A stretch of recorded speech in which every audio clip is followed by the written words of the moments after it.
name's Carson Jones, founder of Giant Voices Media. Today I'm going to be walking you through the 10 steps that we use to help launch a successful podcast. So it's pretty clear cut, and for the longest time we only did marketing on podcasts, and we realized we can't market a podcast that doesn't exist. So we've become a full production agency to where now we can actually help people start a podcast. And not just start a podcast, because honestly, there's a ton of production companies out there that can edit your audio. There's a ton of graphic designers out there that can create cover art for you. But there are very few, if any, other companies out there that can help you start a podcast and then also make it successful and get you listeners. So before we get started, though, we can't market something that doesn't exist. So let's go through the steps of how to launch your successful podcast before we market it. So the first thing that we offer, obviously, consulting, ideation, and the equipment. So this is so important because you have to have a niche for your podcast. Like, who are you trying to reach? What's the content going to be about? What's the schedule going to be like? Are you going to do it on your own? Are you going to have guests that come in? Are you going to do it in person, or are you going to do it remotely through Zoom? All that stuff is stuff we have to figure out before we get started. Equipment as well. So if you're doing an in-studio podcast, equipment's going to be a lot different than if you're just doing a remote podcast.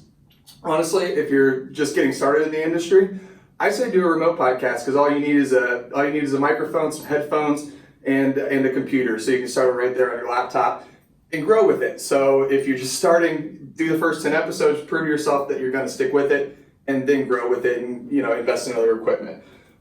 Second step that we do is make sure that you have all of your social and all of your branding for all of your platforms. So one of the big things you're going to do when you start a podcast is obviously you need to source it. You want to put out the audio version on all of the listening platforms, but you also want to put out the video on YouTube. You want to put out clips on Instagram and Facebook, wherever you can have a presence. Twitter, a lot of people get a lot of presence from Twitter. So if you can have all the platforms, especially if you can have them all under one brand name, that's going to be really synergistic. It's going to help you grow.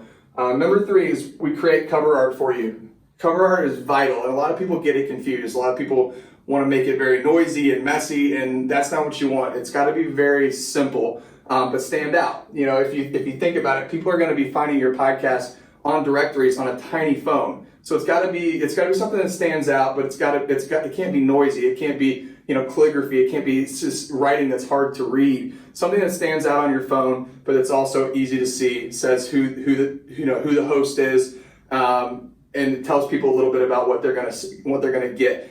Your cover art is your gatekeeper for your podcast. Before they ever hear a word that you say, they're gonna first see your cover art. So that's very, very important. Next thing is having really good intros and outros. Same thing. So if your cover art is the gatekeeper, the introduction is your secretary. So before anybody ever gets to your show, they're going to listen to the beginning of it. It has to be something that's going to help them stick. So your introduction should start with a statement or a question, some kind of cliffhanger that's going to get them intrigued, tell them a little bit about the show, how it relates to them, how it help them, entertain them, whatever that may be. And then from there, it has to answer the question of who and what. Like, who's the host? What are they going to find? What are they going to learn? And then let's get into the show. Same thing with the outro. Calls to action are vital when you're talking about your podcast. One of the big things, you want people to subscribe. You don't want them to just go to the podcast, listen to it one time, and then not subscribe, because then you've lost them. You have to recapture them again. If you have them subscribe, every episode in the future will then get sent directly to their phone. So you have that listener forever. People don't generally unsubscribe. So once you get them, great. Same thing with sharing. If they can share your podcast, it's going to open up an entire network of people that may also listen to your podcast. Ratings, reviews, so vital for social credibility. We'll talk about that more here in just a second. Number 5 and 6 kind of go hand in hand. Anytime we launch a podcast, you never want to launch with just a single episode, because you want to give people an opportunity to learn about your podcast, but then you want to keep them there and you want them to hear an actual episode. So the first episode should be an about episode. Who you are, what your story is, why you started your business, why you started your podcast. Let them know who the host is. Podcasts are about community. So creating a sense of community around your podcast, letting them into who you really are before you get into the content, because people don't really, it's a good phrase, people don't care what you know until they know how much you care, and they want to be, they want to be let in a little bit. So that about episode really tells people about who you are and what you do and what they can expect. And then from there, you want to give them 2 other episodes, whether that's you, whether that's a guest, just some consistency so that they know after that about episode, here's what we're going to get, every other time we come to the show. One thing that we also do, with that is audio editing, production. If your podcast doesn't sound good, there are 750,000 podcasts out there. There's probably a podcast about whatever you're going to start your podcast about. Every niche is probably covered. So what it comes down to is, the information, the entertainment, whatever that may be, but it's also about how it sounds. So we have a full production team here. Anytime we start working with audio, we want to make sure it's consistent across the board. If somebody's listening, we don't want volume spikes. We cut out the ums and ahs. We make sure it's very even. Any false starts, any mess ups, coughing in the background clutter noise if you're not in a studio format. So all that stuff is very, very important, because if your podcast doesn't sound great, people will not stay. They might listen to our second, but they'll move on.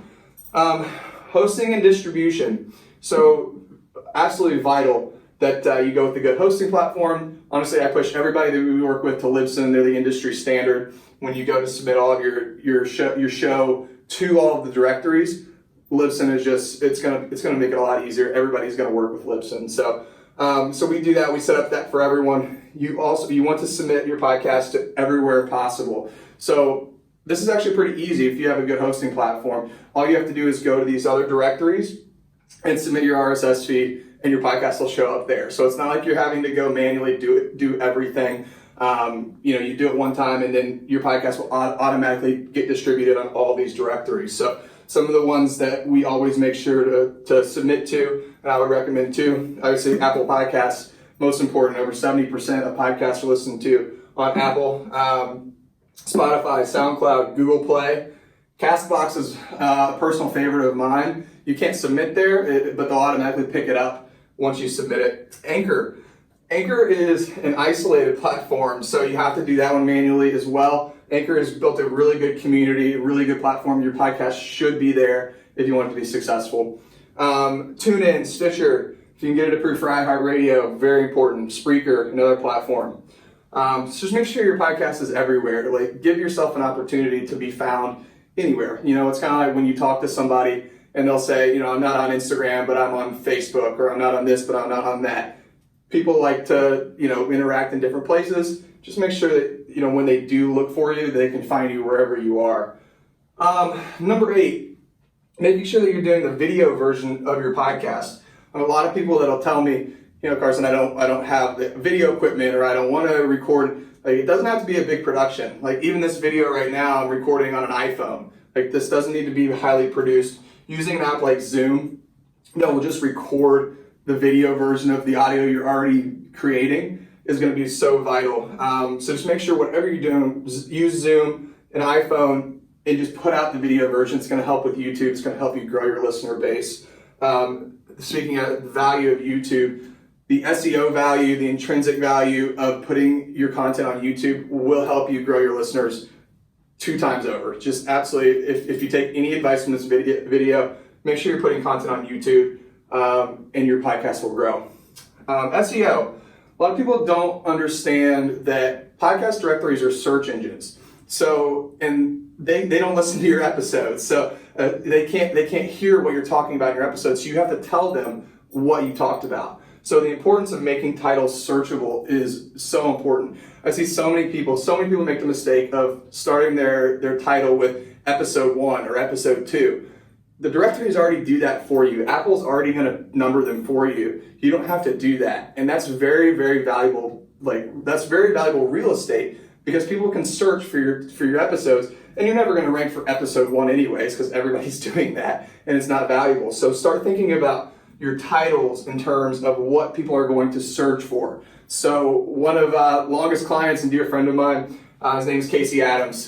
He won't mind me using him for an example. Right now, if you go to Apple, go to the Apple directories, just do it right after this, and search network on Instagram. First thing you'll see is Casey's podcast, Rise of the Young. So Casey has built his brand on podcasting and Instagram. Now anybody that goes on and searches network on Instagram will find Casey's podcast and find that episode. Very, very important, because if your podcast episodes are searchable, people can find them when they're looking for what they're hoping to find. They'll find your podcast. So be very conscientious about what your titles are and how people can find them. Same thing with your descriptions. Make sure you're including what the episode was about, any links, linking back to your social media networks, places people can find you. Very important. Finally, number 10, ratings and reviews. So if you don't have a marketing engine and you're just doing this on your own, make sure you start with your power base, friends, family, people that you know that will go listen to your podcast, give you some important feedback, but they're also going to give you, a good review. They're going to rate your podcast, help you get some of that initial social credibility, because people will care. While ratings and reviews will not help you chart, will not help you, increase your exposure on like the Apple Podcast rankings, it will help you if it comes down to a couple different options. Let's say, there's 3 podcasts. One of them's got 10 reviews, one of them's got 15, the other one's got 300. They're all about the same topic.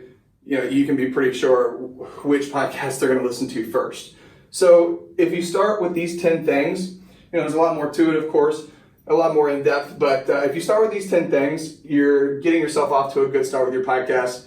Then comes the next step. So appreciate you joining me. This is actually the first video I've done. So hopefully just bear with me, they'll get better, but I hope some of this was educational or at least entertaining, and let me know how I did. Thanks.